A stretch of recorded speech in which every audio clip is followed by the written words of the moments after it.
you're looking at me up because there's not really much to see. You were telling me the computer is... Do what? For what?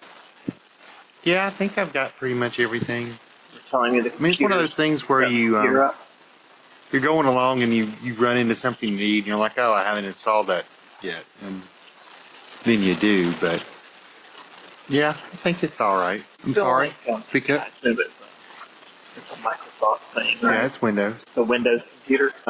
Did you feel like there's a lot of that with Windows? I feel like it's an unnecessarily large amount. As the operating systems have gone on, it seems like there's much more obfuscation of what you can do and making it upfront about doing it. There's a lot of things where I think they're trying to simplify it, especially this with Windows 11, they're trying to simplify it for mobile devices. That it's like, I just need this one option. Why have you now hidden it behind 2 clicks where before it was just there? Why are these files and the file extension names, or the names for the file extensions, why are these hidden now and they weren't before?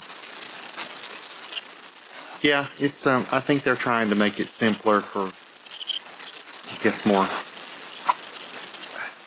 casual, I hate to use that term, but users to be able to interact with and all that, but it just makes it frustrating when you're like, I just need this option. I knew where it was a second ago. What have you done to me? Why did they move it? Yeah, in the grocery store? I don't know. I mean, I guess with Windows, it's like, look how much more convenient it is. And it's is it? I mean, we've moved stuff so you won't accidentally break anything. Thanks, I guess. You've also moved stuff so I can't get crap done. I had to search the internet to find out what the shit is. Windows now, where I just didn't have to do it. Yeah, and some of that's just learning the new system. I get it. Some of that's just being reticent to change because, you know, I know how to do the old stuff. Why am I having to learn new things? It's frustrating because I'm old man shaking fist at clouds, but you know. Yeah, but it's not long. Well, it also, I'm sure it's like constantly, it's like the system is, 5-7 years old now, and it's like, well, it feels a little constant to me because I'm old and the days are flying by, and I'm just faster now. That is the problem. When you're young, like you see things for the first time, you think, well, that's the way it is. It's just going to stay that way. It's constant. And that's why when you get older, you have a problem with me. It's not constant at all. You look at things too, like I've been looking at these or thinking about like these media franchise things like Star Trek and Star Wars and X-Men and all these things that I have enjoyed, and it's like, God, why are all these things, they just keep changing?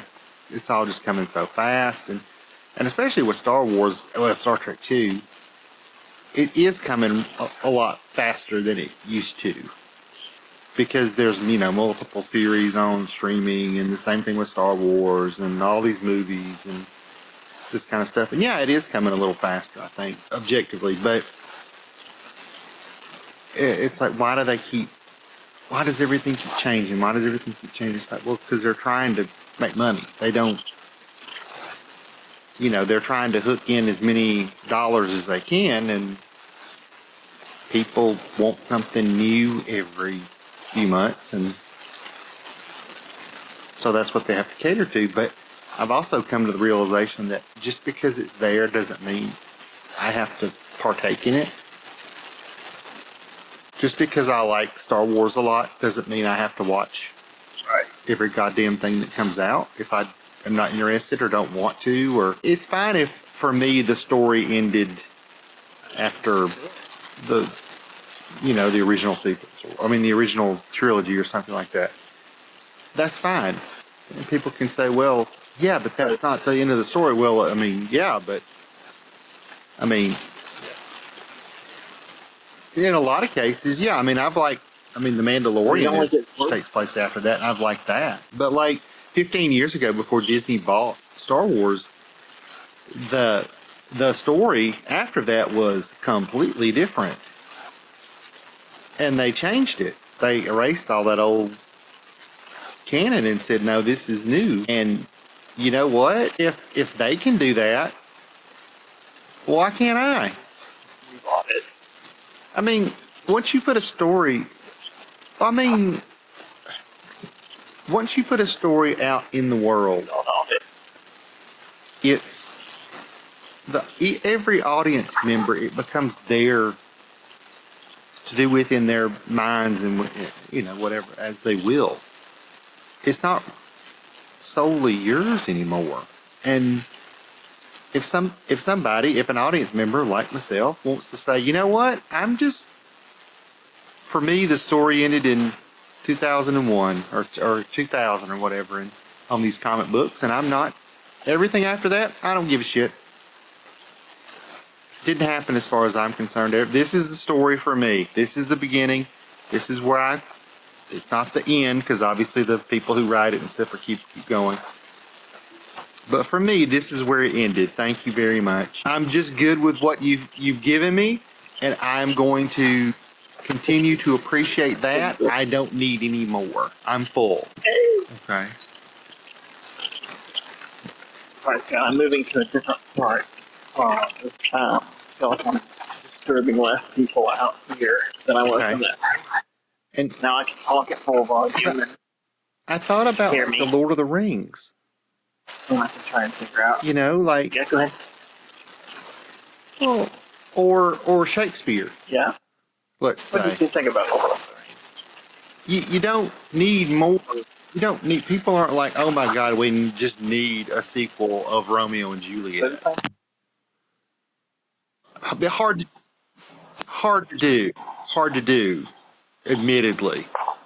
What about Romeo? But we don't need the prequel or whatever to Romeo and Juliet. You just look at it and go, I'm going to appreciate what's here and look at it.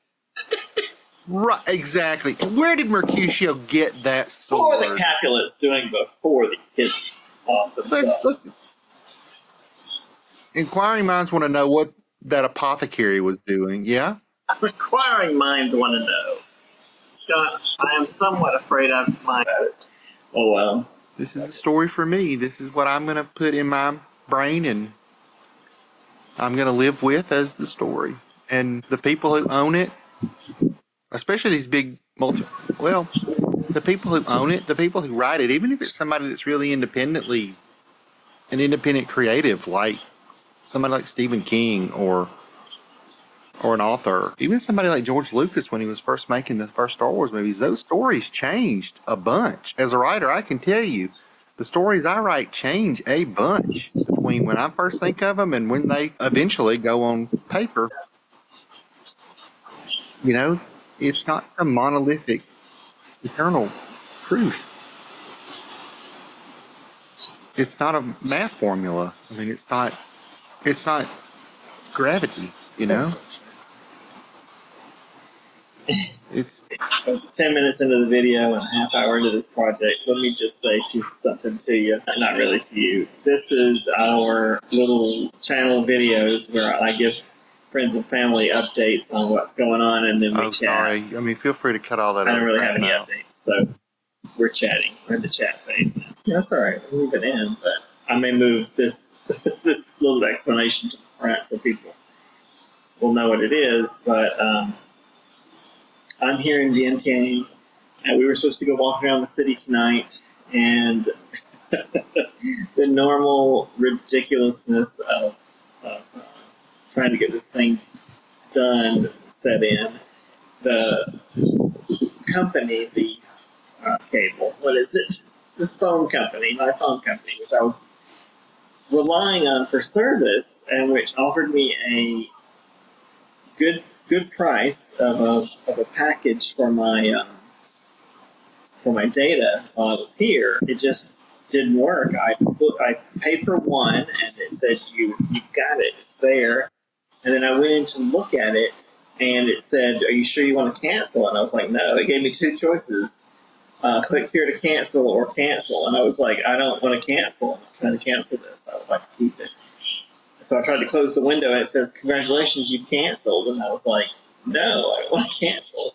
So I wrote them a nasty email. There's the only way to contact them, which is just part of the course of companies now. You can't get them even on fucking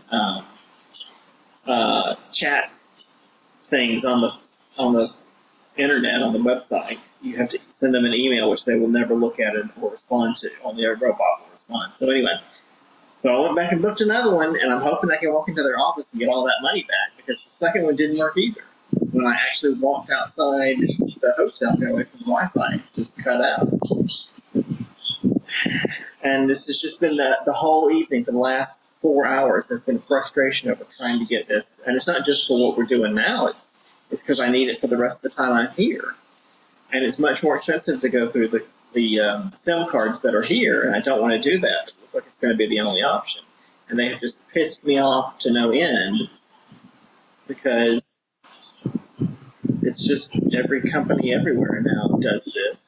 They sell you stuff that they don't intend to give you. They take the money and then they act like they've never heard of you before. There's no customer service. No one can tell you anything. Not on the internet, not a person in the office, not a person on the other end of the line. Nobody. They just can't help with anything, and they can't give you any of the products that you have purchased. You've given them your money, and they act like you loaned them the money.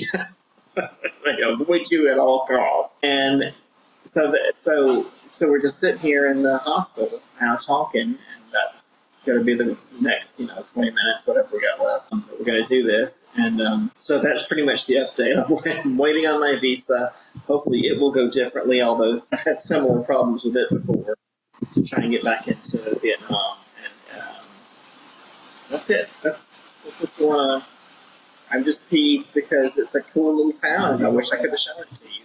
It seems like it's a simple thing that should have worked out easily, and instead, nope, we cannot. Not only can we not give you the service you want, we can't even tell you whether or not you're going to get it. We just take the money, and then we just have never heard it before. Get out. And strangely, there's no place here selling those SIM cards either. You ask around and find somebody that has one.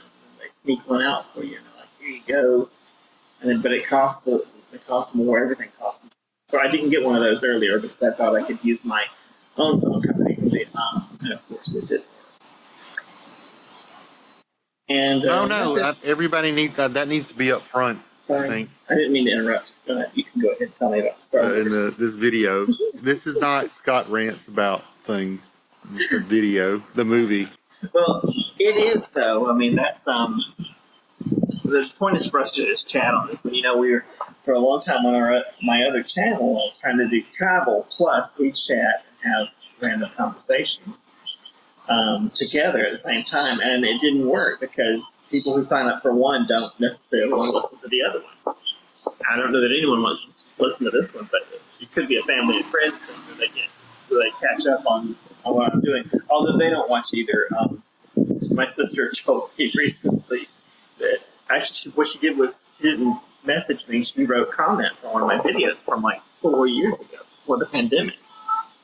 And I was like, so I messaged her. I said, "Sister, why are you writing comments on videos from that old? Are you rewatching them?" She goes, "No, I'm just trying to get caught up."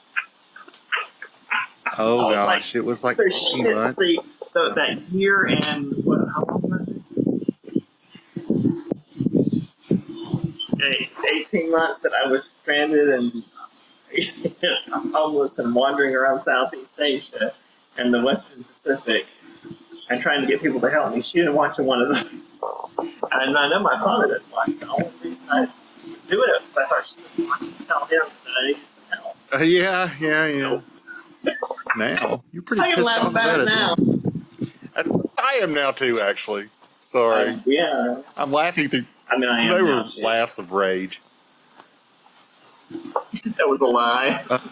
Yeah, I don't think any of my leaves of grass, but that's right, laughs of rage. Or grapes of wrath. It's like leaves of grass. Yeah, I don't think there's many of my family that reads stuff I've The few things I've published. My Aunt Sandra used to. I really think that was about it. I kind of get it. But that's a little less imperative. I guess that's not really like help. I can't really find a place to live. Yeah, it's more my art. Nobody cares about what I'm making. Oh, well. I'm not making any art, but I don't think I would want them to see my art if I did. I'm pretty sure when mine's finally done that I'll get a lot of disapproval on some of the themes I'll be covering, but I don't care. I don't care anymore. I'm closing in on 50, man. It's now or never. It's now or never. Yeah, I'm thinking about a lot now. Yeah, exactly. Well, don't put it off till later. There's not so much later I can left. get busy dying. Yeah. I saw like an ad that Morgan Freeman did just the other day where it was for some drugs, like some pharmaceutical company. I know I just said pharmaceutical, but I'll stick with it. And he was like, check out this drug today. It's time to get busy living. And I was like, did you just reference? Okay. In a drug ad? All right. Okay. That was the Shawshank Redemption. Now, where was it that he said get busy living or busy dying? You realize there's a Star Trek episode from the original series. Actually, it's the pilot where the doctor before Bones, the pilot doctor, says two kinds of people. We both did the same. He says doctors and bartenders get the I remember that doctor. Kinds of clients: the living and the dying. Well, I don't think Morgan Freeman wrote the line. Morgan Freeman stole that line. Yeah, they were just like, hey, the director was like, we're just going to improv this. The original writer is just crap. Well, how about this? I'll just say I'm going to get busy living and get busy dying. That's right. That's real good, Morgan. You do that. That sounds great. That'll be great for the trailer. We'll dub it in. Yeah, we'll ADR it. It was a line in like the first season of The Next Generation. It was where they found those people from like the early first century or whatever in that pod, and it was like the businessman, the housewife, and the failed country singer or whatever. You remember this one? It did. It was supposed to be a funny episode, I think. It sounds like a sitcom. Yeah, I do remember it. And when they talked about how they put themselves in cryogenic sleep, and Beverly Crusher was like, yeah, too afraid to live, too scared to die, because it was because the failed country singer had drank himself to death, basically, and she said he was too scared to live, too afraid to die. And I was like, wow, profound. And then, of course, he comes out and goes, hey, what's all this? A replicator? Are you a robot man? What?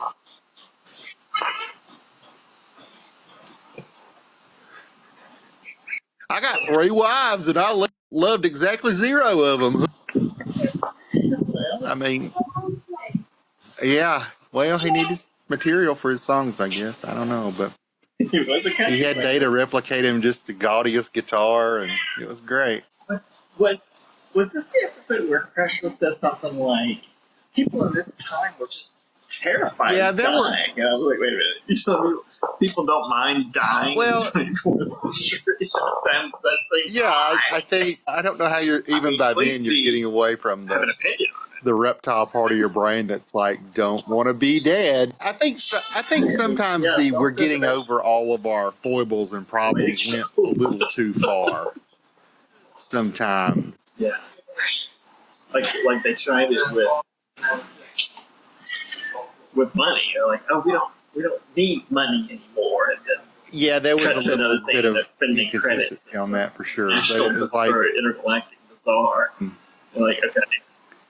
It was like, oh, people in the future won't care that Captain Picard's bald. I'm like, well, they won't care, but I mean, he might still feel insecure about it. I mean, I'm sure people still have insecurities about whatever. I mean, he never did in the series or whatever, but it's like, you're just going to say, oh, nobody in the future gives a crap about being bald. And it's like, well, okay. I mean, they're not going to judge him on it, I guess. But I mean, that's nice. But it's like, I mean, he may be like, well, I wish I wasn't bald. You know, I liked having hair. Nothing I can do about it. Oh, there's not? I mean, you guys can rig our skin by waving a magic wand at it. You can't fix hair loss? But that's just it. He wouldn't want to. Okay, whatever. He's aging gracefully. Like, I don't care. Patrick Stewart in a toupee looks stupid.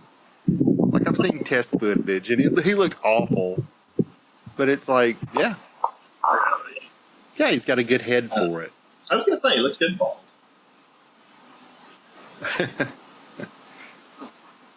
Yeah, but sometimes it went a little too much. I'm like, okay, post-scarcity society. Gotcha. No more racism. Cool. Except when it comes to other species. Okay. There's always those ones who are like, oh, those Klingons or those dirty Cardis.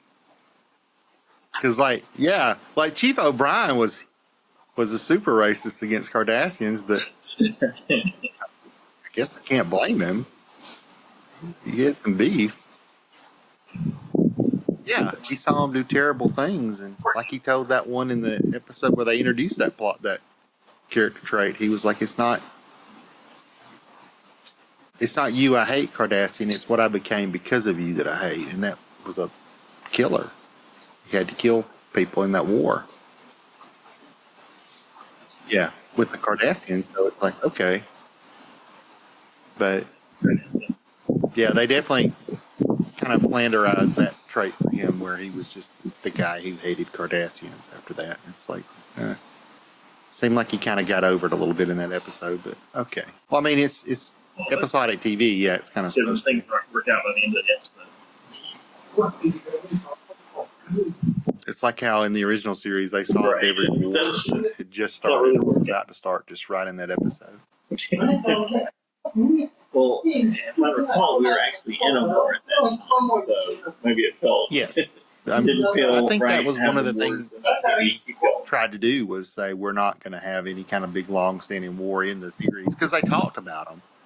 But like the Federation Romulan War, I think, when they first met the Romulans. But yeah, I think one of the things he tried to do was if we start a war or we talk about a war, is like we're going to end it by the end of the episode, because that's the kind of future I want to have, where this stuff doesn't go on forever, and you know. Right. Yeah. Which is why there was a big stink when DS9 came along. Yeah, and Michelle Barrett, I think she passed during production Deep Space Nine, but she had said even as that story started taking off, they were doing like a multi-season Dominion War thing. She was like, yeah, this is not what Gene would have wanted, but ultimately she didn't really have any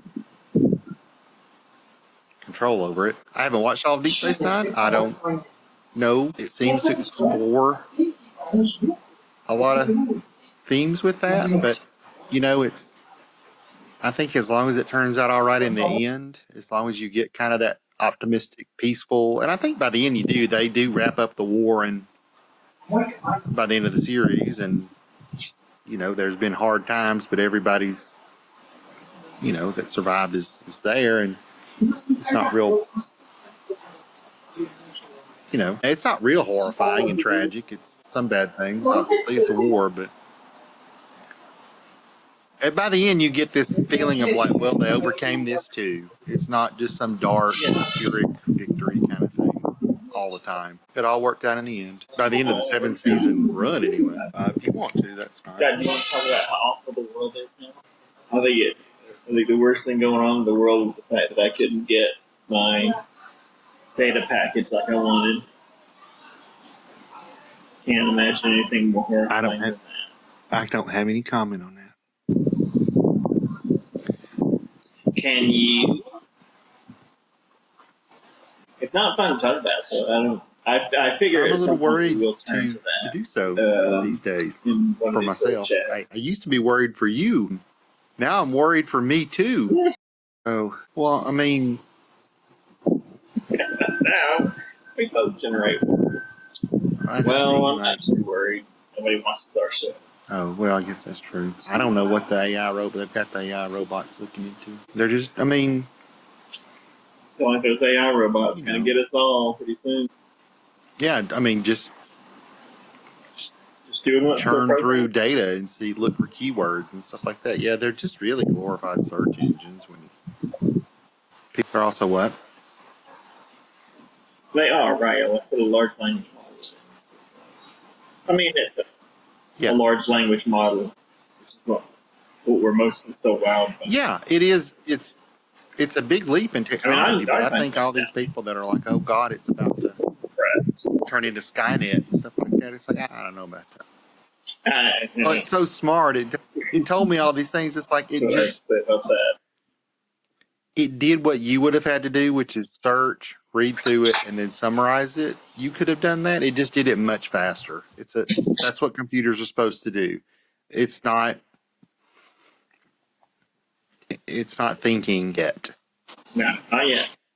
But that is obvious. It will eventually. It should become a company, I guess. It'll get to that point. I don't think we'll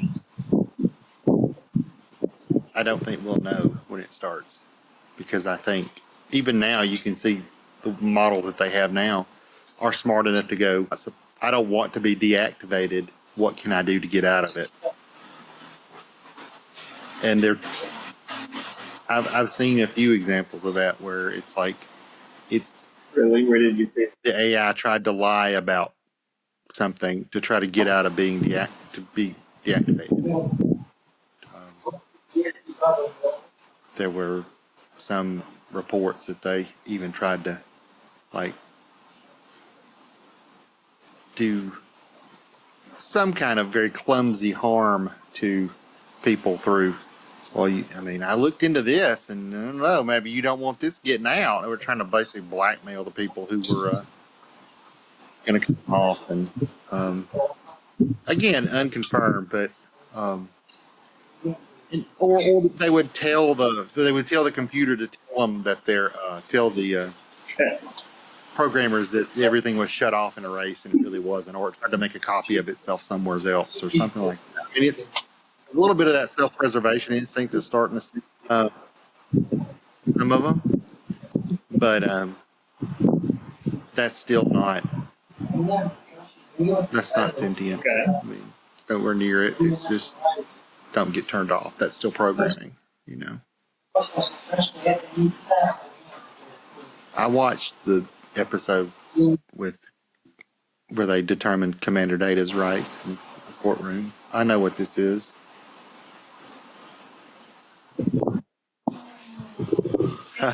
No. Huh? There used to be a channel. There used to be a channel on YouTube where a real lawyer would look at legal scenes from movies. That channel's still there, but he's moved to real world realism, explaining that to people, since there's been so much. As the real world became more like a TV show. That's basically it. Shifted to talking about whatever Donald Trump is doing. Everything that has been surrounding Donald Trump for the last 10 years almost now. Yeah, so it's shifted over to that, but I've watched some of those. It's interesting. Mm-hmm. Yeah, I think the AI will become sentient through